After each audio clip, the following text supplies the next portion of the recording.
At dahil weekend na naman, mabuting alamin na natin ang magiging lagay ng panahon sa mga susunod na oras at sa panibagong weekend. Mula sa aming kasama si April Enerio, live mula sa Pag-asa DOST. April, magandang hapon sa iyo. Sa ating balita mula sa gawing Vira at Catanduanes kahapon, patuloy na kumikilos pa northwestward itong low pressure area. At kanina ngang alas 10 ng umaga, namataan ito sa layong 210 km silangan ng Baler, Aurora. Nakapaloob pa rin ito sa monsoon trough na siya nagdadala ng mahihina hanggang katamtamang pagulan ng thunderstorms, especially Hilaga at gitnang Luzon.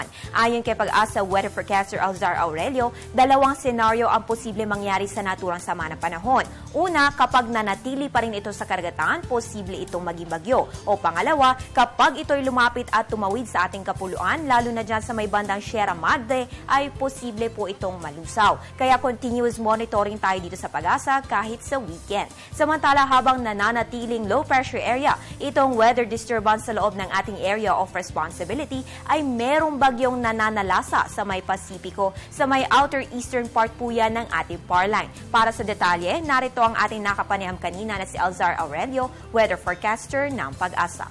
Meron tayong namumonitor nitong bagyo. Ito yung nasa labas ng ating Philippine Area of Responsibility. Yung nakikita ay nasa labas ito.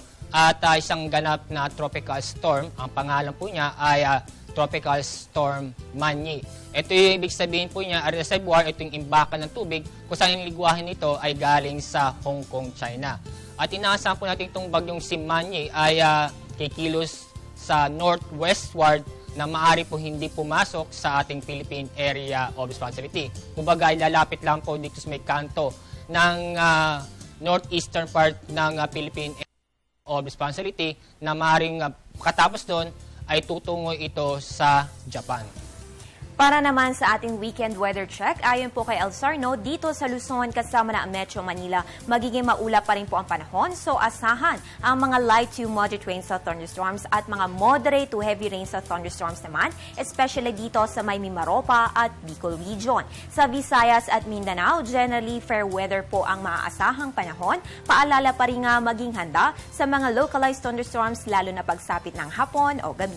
So kung aasikasuhin ang inyong mga labahin, hindi po ito agad-agad matutuyo at kung lalabas naman para mamasyal, magdala po ng payong. Narito naman ang pagtaya ng Pag-asa kung gaano nga ba kataas ang posibleng abutin na temperatura sa ibang lungsod ng bansa. Simulan po natin sa Luzon. Mataas dito sa may Puerto Princesa na may 25 to 32 degrees Celsius, habang ang Baguio City ay may 16 to 24 degrees Celsius. Punta naman tayo ng Visayas. Mataas na sa may Metro Cebu na may 25 to 32 degrees Celsius, habang ang Tacloban ay may 24 to 31 degrees Celsius. At sa Mindanao, mataas na rin po sa may Metro Davao na may 24 to 32 degrees Celsius, at ang Cagayan de Oro ay may 22 to 31 degrees Celsius.